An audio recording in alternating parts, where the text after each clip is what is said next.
Good morning, everyone. We will have a guest, Sir Julian Roche. He is an economist and consultant advising World Bank, government agencies, and others. And he is also an adjunct research fellow at the University of Western Australia.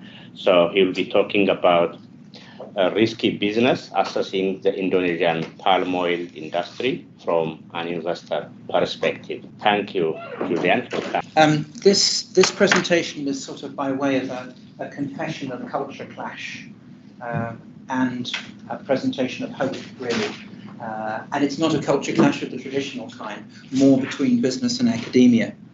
And you'll see, I hope, as the presentation evolves, how the perspective changes. It's a sort of voyage of change of perspective. And at the end of it, I would be really grateful, of course, happy to answer questions, but also to receive some guidance as to whether you think I'm on the right lines here. That's really my selfish reason for being here. So, yes, let me just start by, of course, acknowledging that we're on Noongar land here and that the Noongar people remain the spiritual custodians and guardians of this land. And I pay my respects to their elders past, present and emerging, all of us. Okay, I want to start and spend some time talking about the issue and then go on to how I propose to tackle it. I think most of us, and I apologise again in advance if this is all completely well known to everybody, it comes from the fact that I've had to recently do some consultancy in Indonesia to the banking sector on what should be their perspective on the palm oil industry. And that's what created my rising interest in this subject. So these are some basic facts behind this. We cannot ignore the palm oil industry. It's phenomenally important. Huge increase in production over the past 30 years, massive. It constitutes over a third of total vegetable oil production worldwide, and it's a significant component of both Indonesian GDP and Malaysian GDP. So it really, really matters. It's also extremely difficult to substitute for something else. It's got unique properties. It's an extremely efficient crop to grow. And it's embedded, I'm looking at it from an Indonesian perspective, it's embedded in the Indonesian agro-industrial complex of one variety or another. It's also a massive export crop for Indonesia. About 2/3 of it, there was a brief export ban, which was quickly rescinded, but about 2/3 of it is exported. And we know there's been a slew of research on why Indonesia has ended up in such a powerful position in the palm oil industry. Essentially, it's cost competitiveness combined with government incentives to growth and so forth. These are the basic reasons. All right, so we've got this major industry, which of itself, I would think, would justify a reason for studying it. Here's the figures on exports. Indonesia, again, a lot of research already done on Indonesia's cost competitiveness and its attractiveness from an export point of view. Many of you be familiar with revealed competitive advantage and other theories of export advantage, and this, by almost all of these studies, Indonesia comes out ahead of Malaysia. Cost basis mainly, but its attractiveness, but it's of rising importance. And analysis is now continued and now looking at various factors governing the success of Indonesian exports. And again, there are some now leading Indonesian academics who begin to identify with this, so as an example, who are doing frequent work and studies on this. So not only is it important from an export perspective, it's also pretty vital, not only from an industrial point of view, it's also pretty vital from an export point of view and in a dominant position. Any monopolies commission anywhere in the world would want to launch an investigation on Indonesian palm oil if it got half a chance. In terms of pricing, again, I'm providing here background information. Pricing, relatively inexpensive by comparison to other oils. Indonesia is attempting to put into, fairly volatile, as you can see. Indonesia is attempting to put in place its own derivatives contract to handle risk in respect of palm oil. At the moment, palm oil pricing essentially runs out of the Malaysian derivatives contract on the Kuala Lumpur exchange. That's basically the way it works. And you can see these are the kinds of issues, the kinds of discussion. S&P obviously report, Standard & Poor's, the credit rating agency, report regularly on the palm oil industry as on other industries of one variety or another. So this is a typical comment on where we stand in relation to the market. And as you might have expected, the Ukraine war and other factors, of course, a rise in prices and then something of a tailing off. So you can manage your palm oil risk, but there's still currency issues involved for Indonesian farmers in doing so. The Indonesian government, this was the reason why I was there, was and is committed to the idea of downstream diversification of the industry. As with most developing countries, they don't want to sit there and export the raw product all the time. They actually want to get down and start producing many of the materials which are involved. Now, this is, again, a complex process, multidimensional, because there are many policy levers and instruments that are being pulled and shifted with wicked problem aspects. So what's good for the consumer isn't necessarily good for the industry, and vice versa. There's also an export versus domestic consideration to bear in mind. So the domestic commitment that the Indonesian governments have now forced the palm oil producers to go for in terms of cooking oil, which is vitally important for the industry. There's lots of other uses, and you can see some of them specified here. Palm oil generates two products, palm oil itself and palm kernel oil. And there's a lot of potential uses, some of them really quite exciting, although a lot of research has been going on with this for a long time. But polyol possibly, with a possible replacement for glycerin, is one potential area. The other major area of interest is biodiesel. And the Indonesian government, by pushing from B30 to B35, is steadily pushing up the quantity of biodiesel in the energy consumption mix. And Indonesia is pretty much a world leader in this regard at the moment, with all sorts of consequences, which I'll come into in a minute. And again, lots of research done on biodiesel, lots of research done on the industry itself. My point here, and the first point relevant to the actual research I'm proposing, is that there is now effectively an integrated industry from plantation through refinery right the way down to downstream. You can't reasonably now focus on one aspect of that industry without taking the other aspects into consideration, particularly from a risk perspective. Most of the major producers are now expanding downstream in response to government initiatives and also from their own point of view wanting to diversify. And who can blame them for doing that from that point of view? If you want to analyse the industry, you then also have to throw in banks and throw in the government and throw in other stakeholders, and as we'll see a bit later on in this presentation, also NGOs. Investors also do and should take account of complex Indonesian government policies, some of them regional, which are designed to encourage downstream investment of one variety or another. Whether you get excited about concepts of hub and spoke or clusters or plantation development or plasma plantations or whatever it is you want to get excited about, they are relevant and extremely relevant to the evolution of risk and investor perceptions in relation to downstream industry as well. So although I'm not focusing specifically here on downstream per se, I am saying you can't ignore it in analysis of palm oil anymore if you could have done. Now, all of this would be magnificent if it weren't for the fact that a large portion of the world dislikes palm oil intensely. To give one reflection on this, when I asked my Indonesian colleagues how many of them used palm oil, I got 1 out of 23 saying that they did. Now that would probably reflect something to do with their socioeconomic status, I would imagine. The question of sustainability is central to the palm oil debate. In fact, it pretty much is the palm oil debate. And the Indonesian position generally, as far as their academics are concerned, and an excellent paper from ARE-UWA recently on this, there's a steadily accumulating drumbeat of academic studies on this question. If you look at the number being produced over time, it is beginning to expand, not quite exponentially, but certainly very substantial. I did my best to have a plough through the 11,000 papers that I found on the subject recently, and that's only on one aspect of this.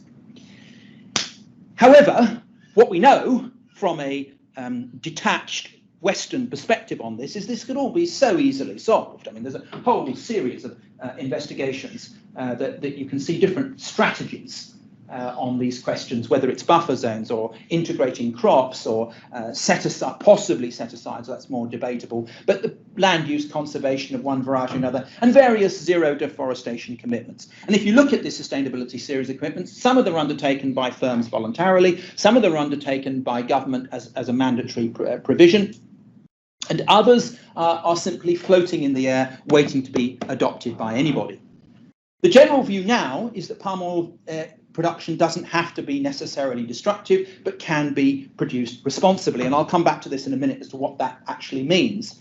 In the meantime, however, this tremendous and worthwhile interest in environmental issues does rather neglect the 4.5 million people who actually live off palm oil plantations and ignores the social dimension in relation to what plantation owners and plasma producers and so forth actually have to produce. For me, ESG has a middle S as well as a first E and a third G, and it's going to be a question of balance, which, to be fair to those people involved in the sustainability debate, is now widely recognised.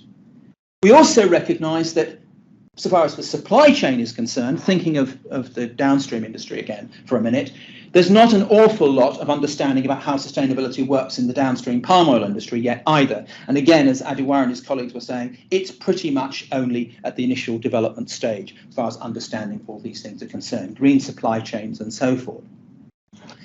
All right, in terms of focus, and again, I apologise if this is all old hat and you all know this very well, but there are two broad different streams of response specifically so far as certification is concerned.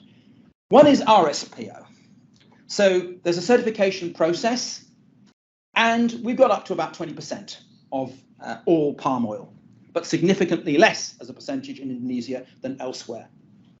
HSBC, notably, the leading bank, actually launched a product giving you effectively green finance, one of the leading green finance products on this regard, giving them a discount, basically, if they were going to subscribe to this.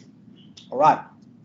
And there's certainly a lot of interest in a whole range of different other certification products and interests and so forth, which are all noted by Indonesian sources and indeed by private equity. And I'm starting now to veer towards the direction that I'm interested in.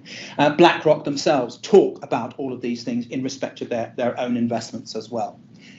There is some view, Pacheco's paper, suggesting that we are getting towards an international or transnational palm oil governance structure. And that is looking at a wide range of issues, including, for example, trading of palm oil, indirect sourcing of one variety or another, and, of course, the vertical integration of the chain, as well as the crucial issue of how you treat smallholders in the whole issue, which brings us back to the plasma issue. So that's the international perspective. The domestic response is quite different. The domestic response has been not to adopt this wholeheartedly, but to fight back earnestly and to create a domestic competitor to RSPO, which is ISPO, introduced now 2011, whereupon the local organisation GAPKI promptly withdrew from the RSPO. And as you can see something of the history here, it was revised in 2020 to try and tighten it up. And the result of this has been a slew of immensely critical publications, responses and attitudes from international organisations like, well, you can take your pick, Friends of the Earth, Environmental Investigation Agency, and so on and so forth, Forest Watch. And so basically they say that ISPO doesn't work, that it's ineffectual. And they say that all sorts of reasons for this, and some of them have been investigated at a rather more granular level, I'm pleased to say, by Indonesian academics themselves, talking about the fact that it's one thing for the Indonesian government to adopt this policy, it's quite another for it to be implemented at sub-sovereign level and down at the local level, because there are genuine democratic and other structural constraints that prevent the government from simply telling people exactly what to do. A bit easier in Malaysia from that point of view, and the result of all of this is that MSPO has been much more effective in terms of getting certification across Malaysia than ISPO has, and it's still not there. Also, from the beginnings of my actual research in this, the United Nations wanted to step in and work with Indonesians on the Sustainable Palm Oil Initiative, but though launched with much fanfare in 2015, I've yet to see any actual outcome of this, particularly in the relationship between the Indonesians and the United Nations. But that's something which we'll have a look at in due course. So two different strands of response. On top of all of this, palm oil has now become a major geopolitical issue because the European Union's got its high horse and decided it's going to stop, as far as possible, palm oil imports altogether, or at least cripple them. But meanwhile, there are other markets like Pakistan and China and so forth, and India, which are very, very price sensitive and which are continuing to import palm oil, and which are larger importers than the European Union. Producers themselves say that they can't take any more price pressure on palm oil. Now, you either believe them or you don't, but what they're saying is that they won't replant if they don't get better prices, continual better prices, and assurance of prices. Meanwhile, of course, the RSPO is busy lobbying China to try and get them to adopt as much sustainable palm oil policy as possible. And I wouldn't like to be the Chinese policymakers caught between those two, the horns of those two dilemmas. Certainly, one thing I can conclude about this is that it's now a geopolitical issue, a significant geopolitical issue. Faraki, who's written about this subject for a long time in Malaysia, is also making those points very firmly. Right. Okay, now. That's the issue. And even looking at those issues, summarizing like that, you can see that from an investor perspective, it looks like a hornet's nest and deeply problematic. So take a step back. As a potential investor on this, how might you approach this issue? Well, one traditional view would be to step back and say that you should only assess these things in purely financial terms. And that might have worked when ESG wasn't tied so closely together with green finance and a whole lot of other issues. And there are certainly those who still think it's the case. But anyway, that's one potential approach. Second one would be to prioritize ESG irrespective of financial returns altogether, which you might describe as a sustainable investment policy, and maybe a bit further than that. And thirdly, you've got the possibility of engaging in some form of active investment of one variety or another, some form of stakeholder engagement. Through your AGMs, if you're a shareholder, through lobbying either internally with the organisation or externally with the government or with other stakeholders and so forth. And then there's the possibility of offsets, carbon credits, funding NGOs, possibly putting money into compensating sectors, investing directly in local communities like Shell does in Nigeria and so forth, and various other environmental projects. So those are three possible approaches. Option one then. So the classic line from Milton Friedman from 1970, the business of business is business. The best thing you can do as a business is to make profits. Politicized, intensely politicized debate between what used to be anyway, the left and right of politics. And it includes agricultural policy, and even going back to 2006, it very much does so. Yes, there's a lot of criticism of ESG, but no one now really thinks that you can actually ignore it. From my perspective, good. But of course, there are others who might take a different view. And as I've said just a minute ago, green financing, and there's plenty of evidence now, and green, from different areas, something even that I look at, that green financing is significantly less expensive. It's designed to be that. And also an intense debate about the relationship between ESG and financial performance as to whether sustainability leads to better returns, lower risks, basically a better Sharpe ratio from that point of view. And BlackRock themselves saying that if you don't pay attention to ESG, you're running significant risks as an investor. It's also the case that there is now research which suggests that ESG avoiding firms run risks that are then multiplied. Those BlackRock risks then get multiplied by the inability to reduce your level of debt under particular circumstances, which means that you run off the edge of a cliff, potentially. But the evidence isn't unequivocal. It's not easy simply to say, right, that's it, we must adopt all ESG, particularly in relation to palm oil. And there is very little in relation to specific, there is some, but very little, evidence about what the relationship is between specific ESG policies and actual performance of palm oil firms, although there is some, which I'll come to in a minute. Second option, right, we just say, right, that's it, we're not having anything to do with palm oil. And there's a long history of boycotts of palm oil launched by NGOs, primarily aimed at the multinationals, aiming to stop them sourcing palm oil from Indonesia or elsewhere, and also, of course, on consumers themselves. The evidence from research suggests that the implications of the EU measures are likely to be relatively slight. Some fund managers, I stumbled across this during the course of my research for the consultancy project, I was particularly struck by it, because it's unusual, is that some fund managers have just said, right, this is just too much for us. We're going to divest from the entire sector. We're not playing the game.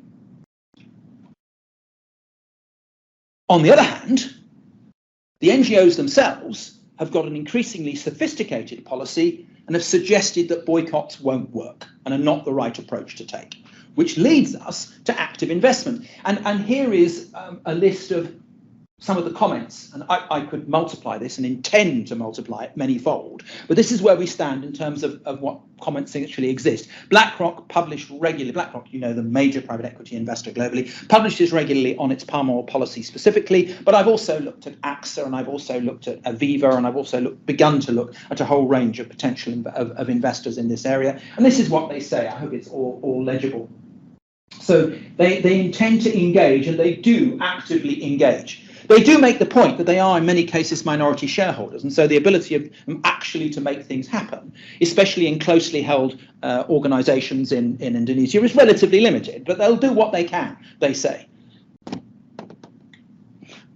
We've just lost the screen. Oh, no. Sorry.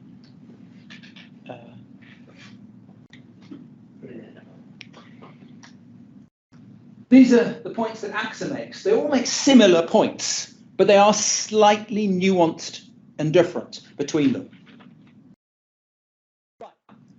Where do we stand? So the next point then is when I started to view this from the perspective, from an academic perspective, I then started to say, well, that's all very well, but what actually exists in terms of research into this area? And I quickly discovered this. The existing research focuses on these areas: lenders' policies. So there are papers on that, what HSBC does, what Indonesian banks do, what international banks do.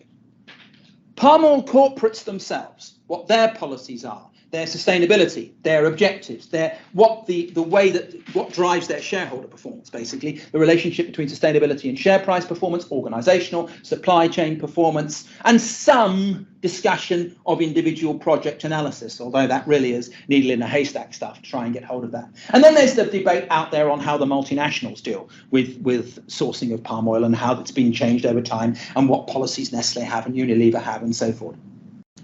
When we come to investors, on the other hand, my natural point of contact, the BlackRocks and so forth, suddenly we find we don't have so much evidence at all. Very limited. Splendid paper by Delebre, but it treats all the stakeholders more or less in the same way, recognizing the differences between them, noting them, but certainly not focusing on one specific area of stakeholders. Or at a very high level of generality indeed. We don't know why they choose one of these options, what leads them to choose one of these options, which is what matters enormously, I think, overall, and certainly what matters to me. Why do they pick them? How do they go about deciding this process? And what might therefore influence them to go one way or the other, and where we're likely to go. And I don't know, obviously, in advance why that is. I suspect it's got something to do with the way that private equity organisations are perceived as inaccessible by comparison to banks and others and public institutions, and fund managers as well, because most of them are not actually listed. Some are, but most of them are not. It might also, I hesitate to put this forward, but it might also have something to do with a failure to distinguish properly between equity and debt in terms of its role in firm structure, capital structure and funding. I don't presume to know the answer to that question, but certainly the disparity is very real. Right, so now I'm fired up to do something about this, and do something about it cleanly and effectively. So I want to launch a study on a similar study to stakeholder engagement, similar to the Delebre study, which I admire very much, but focused specifically on investors. Proposed classic qualitative study, so a series of semi-structured interview questions, which I've been doing a great deal of in other contexts. I suspect that the least structured part of it is trying to work out exactly where they stand on active investment and so forth, but that's also the most interesting part of it. test the questions appropriately, both here and in Indonesia, with my Indonesian colleagues as well. Get the lists of who's done what and who's potentially done what and so forth. Then go and do the interviews and support then by looking up the documentary evidence of the nature that I showed earlier on, so the relationship between the two, and then evaluate and write up. That's the methodology, I would suspect. So that's the research design, that's the proposed research design. That's where I stand on this at the moment. The basic research question: what are the reasons behind the adoption of any of these choices by investors, both fund managers and private equity, and making a distinction, and what are the prospects for change? Those are the key questions that I think ought to be asked to them and have not been asked, to the best of my knowledge, particularly on process and outcomes. And then, secondarily, what do they think about sustainability analysis and certification in particular from the point of view of investment in Indonesian palm oil? Because I'm pretty convinced that all of this matters and matters a great deal. And that's why I propose to do it.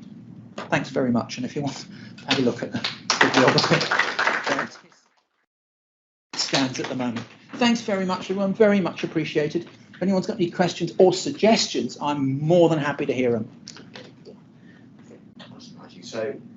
So the issue is, if you're a palm oil company, your growth is going to be hampered by investors not wanting to invest in your company because, let's face it, there must be huge risks for HSBC because if it gets known amongst environmental activists that they're investing in palm oil, they'll find people leaving their bank, I guess.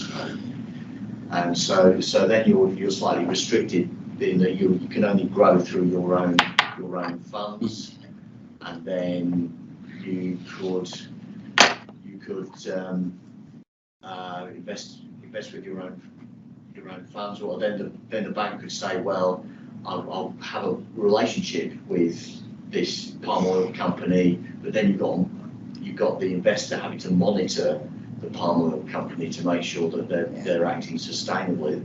So this sort of reminds me of mining a bit, where and other sectors and other sort of unspeakable sectors, and increasingly fossil fuels and definitely coal. Well, the IFC has pulled out of palm oil altogether already, so exactly paralleling precisely that. But so that's absolutely correct. Yeah. So your pool of potential investors is already diminished by virtue of the option 2 option having been taken by a number of potential investors and so forth. So if you're a bank, then one strategy you might say is, well, I know that palm oil is potentially damaging, but the investments I'm making are into improved sustainability palm oil, and then what type of lender would be prepared to take on that monitoring role? I've forgotten the terminology. No, absolutely right, and that's already happened. HSBC has already gone and investigated and made complaints and so forth about people abusing their 2014 scheme. But the thing that I wanted to focus on here is, coming back to the beginning of your question, Ben, is that there is a target debt equity ratio that companies really want to achieve. So it's all very well if the banks are willing to lend to you.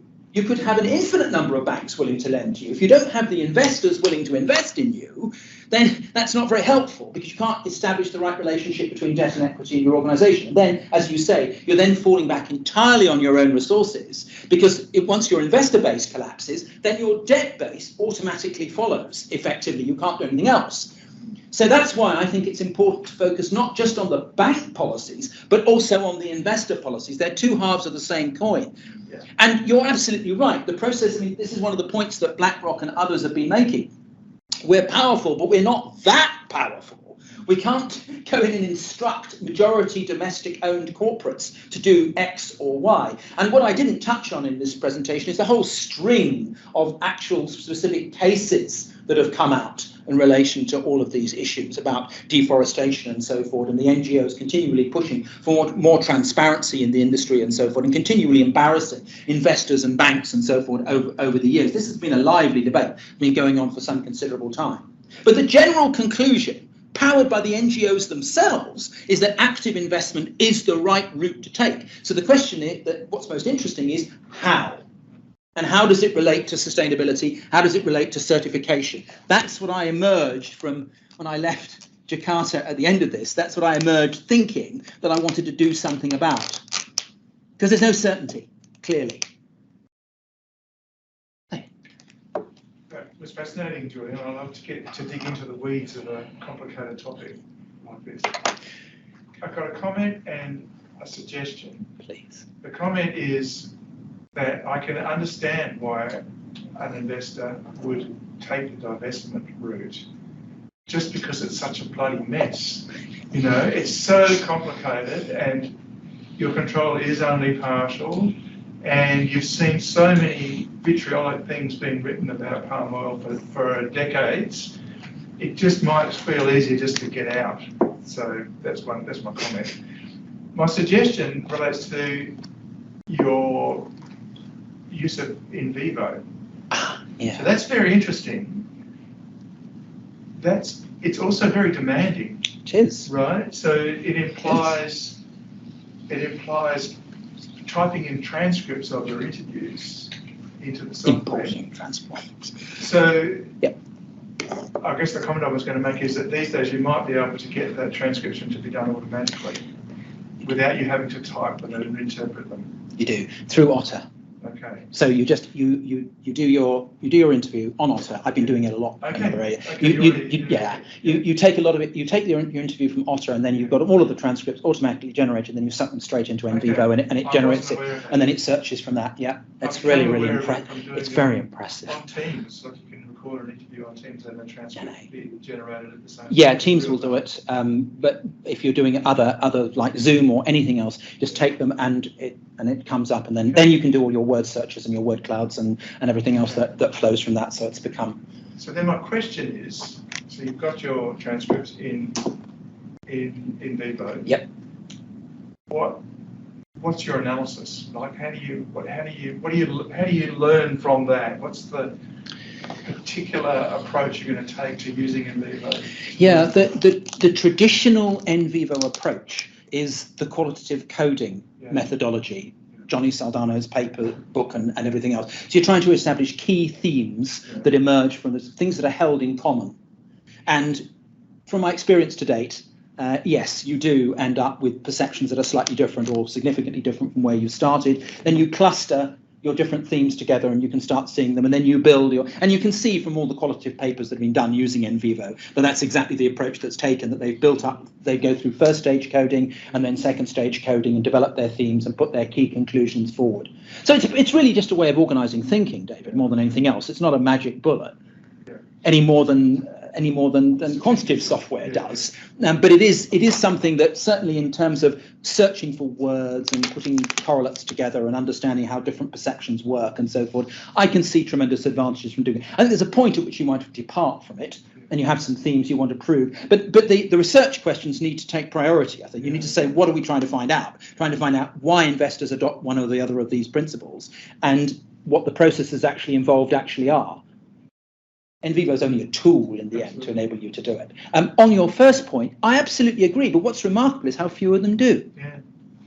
Given that, I think the problem is, in the end, I think the problem is the old too much capital searching for too few markets problem. So if you divest from palm oil and mining and a whole lot of other things, where do you go? There's not a lot of, and particularly if you're trying to run a commodities investment organization, for example, and you decide you're not going to do palm oil, and then you could add in a whole lot of other crops and other things that you wouldn't do. You'd be very, very limited. And then you'd have problems of diversification and so forth. And then when you've got the NGOs very helpfully telling you don't do that anyway, shouldn't do that. It's not the best thing to do. Then it's quite natural for the investors to breathe a sigh of relief and say, right, what we'll do is put ourselves as far as possible at the forefront of the charge. And one thing that interests you, sort of the conversation with Ben highlighted, that creates a lot of transaction costs. It does, and one of the things I'm interested in is the economies of scale so far as the investors are concerned in relation to those transaction costs. So it's one thing for BlackRock to do this, but what about a much smaller investor? So is it that JK, for example, decided to pull out of this because they didn't feel they were large enough to make an impact, whereas BlackRock stays in because they think they have some ability to make? What makes the difference between the decision to go for one and the decision to go for two? That's the interesting subject to me. Thank you so much. It was a really interesting talk. I just wanted to have a question really based on what you've just been saying about you do the qualitative work, but it might be interesting to pair that up with quantitative analysis as well as to the level of investment, level of debt, the company's size And and so on. if we had access to BlackRock's data on palm oil investment, we would do that, but we don't. By virtue of the nature of it being private equity, you cannot get to that. Now, what you can get is public data, but then you end up with the dreaded lopsided analysis. You end up with the qualitative analysis being balanced between private equity and public equity, but the quantitative analysis leaning totally in the direction of public equity. And I've seen that many times in mixed methods analysis of investment structure, and it is definitely worrying because the terms and conditions under which public equity invests are different from those that private equity invests under. And that's the concern about this. I think better would be to separate them and say, if you're going to do the quantitative analysis on this, which would be very interesting and worthwhile to do, then I suspect it has to be a separate project to look at, to avoid that specific problem. But believe me, it's something I'd love to do, if I could possibly do it, but you never get to the data. Well, not evenly anyway. No, not evenly. And the other question I had was, some of those policy decisions that are made by investors are sort of taking an active role in trying to assist the industry from what you put up there. It would be interesting to see if that's just a statement or if that's actually followed up in practice. Yes, that's exactly. I definitely intend to do that, and I think part of the purpose of this is to double check back with the organisations themselves. I totally agree that something like that needs to be done. Yes, it's one thing to say, but how much follow through was there actually? And I think a lot of people would be sceptical of many of these things, which is why BlackRock is saying we met with precisely 75% and so forth, and they detail these things. I wouldn't be surprised if more transparency starts to emerge on that score as well. That they can be transparent about. Well, yes, hopefully. Returns and quantity of investment, they might not be. Okay. Sorry. So in the first or second slide, you kind of glossed over the palm oil ban that was the government put into it. The export ban. The export ban. Yeah. Which have repercussions in a variety of different markets. How did that? And you're looking at this from the investor's perspective. What was the reaction of the investors to that? I can't tell you now what the investors' reaction has. I can tell you what the bank's reaction to it was so far, which is that they were deeply concerned. And I would imagine were engaged in a lobbying process right from the start to get that changed. It was one of those decision-making processes that happened 2 or 3 years ago, and we can put them in a large basket of decision-making that was done in that period, which is likely to have been quickly reversed. I will, however, ask the investors. You're quite right. It's a very good point to ask the investors specifically about that and other government policies in terms of it's definitely to be included on the list of questions to ask investors. Even though it was relatively short, it seemed like the ripple effects. Limitless, yeah. I mean, all of these export bans have the same effect, don't they? They have tremendous effects, and then they end up getting pulled off as quickly as possible. I'm thinking of the Russian one. There's the Indian one, to bear in mind, a number of others. Yeah, no, you're absolutely right, Joe. I'll get back to you once I know. Ben, and then I go to the minute. Yeah, very interesting. Yeah, so just been thinking about what you're trying to do. I do agree. I think trying to get quantitative data to do an analysis would be very difficult given the difference in terms of the scale of the operations and even how many units you're going to have. So maybe the best way to do is to first of all start with an exploratory kind of a study, which is what you're suggesting, qualitative analysis. But even doing that, you still need a framework that helps you to organize your thoughts. Because when you go to do the qualitative analysis, yes, you're going to have all these interviews that you're going to do, and then you have to choose what are the things that you're going to be tracking. But that implies that you either need a framework or a theory that is guiding you, or if you don't have one, then like what you're suggesting, you may have just an hypothesis. Then the key thing is that how do you then get all these things together and come up with an explanation? It's kind of like you are kind of proposing a new framework. And I think there's a lot of work that has been done. If you look at the grounded theory, maybe what you need to do is just look at the grounded theory work. And there's a lot that has been done in that space just to get started. And then in terms of the methods, maybe you're limiting yourself with just looking at in vivo. We have a very powerful software called Atlas TI from Germany. Look at that. It's also a very, very powerful, software that can just be used to do exactly the same thing. And yeah, happy to look at it. Thanks. I mean, on the temptation for my part is to want to. Sorry, I'm trying to get Thompson's eye. The temptation for me is to say, well, I'll use a carapace stakeholder theory to justify the fact that there are many different actors who are involved in the palm oil governance and operations structures, of which investors are one. But I'd be very happy and indeed keen to understand how much more in the way of a theoretical structure is required than simply to say, look, the industry has a series of stakeholders. Investors, we understand, operate in a certain way on firms. We have plenty of evidence of how they operate and what extent they operate and so forth. We know that there are limitations. We can certainly refer to those limitations. We understand what they are. We understand that they interact with banks. We understand they interact with internal shareholders and corporate owners and others in the way that they work.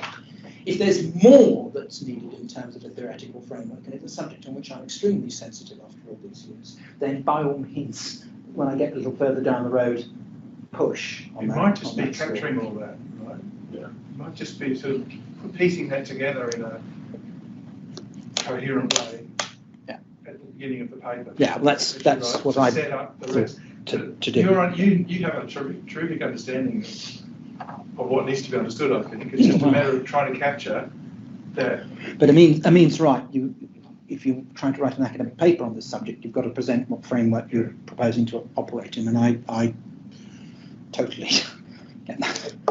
Yeah, so I agree with what Dave was telling you. I did a qualitative study for my master's, and I tell you it's just a hell of work. But thank God now, at least you have softwares that can help you to transcribe. But even after you have transcribed, when you put the software and you want to start to carry them, unless if you have a framework that is helping you to organize these things, it's easier said than done. Once you start doing it, then you realize that. I know. It's heavily engaged in one at the using moment. the framework to help you focus the second stage, right? When you're trying to identify the phrases and stuff that you want. That's right. So otherwise you can just get lost in it. Yeah. You can have 100,000 words or so that you're going to have to pull down in this. Absolutely. Sorry, Ben, you were going to come No, back? I'm just going to raise the time. Michael had something. This might be a good way to finish. You said at the start, Indonesia's got a really strong monopolistic position, producing a product that doesn't have any substitutes. Shouldn't they just be encouraged to behave like a proper monopolist and restrict supply and jack up prices? And I can, in a world of second best, get to your E and your S. Yeah, it's interesting that they're not in much of a position to be able to do that, curiously, despite being monopoly supplier. I think there are various reasons why they can't do that. Monopolists, as you know, are often single product monopolists or close to it. And so although they have a monopoly on supply, I mean, I remember famously the British Oxygen Company. They had a monopoly, but that's what they did. They supplied oxygen. And if they withdrew oxygen from the market or tried to manipulate the market, then they would end up reducing their income. Also, although the industry is monopolistic, the players aren't monopolistic within the industry. When we think about monopoly position, we normally think about monopoly by a firm, a single not quite, of course we know, but more or less a coherent actor.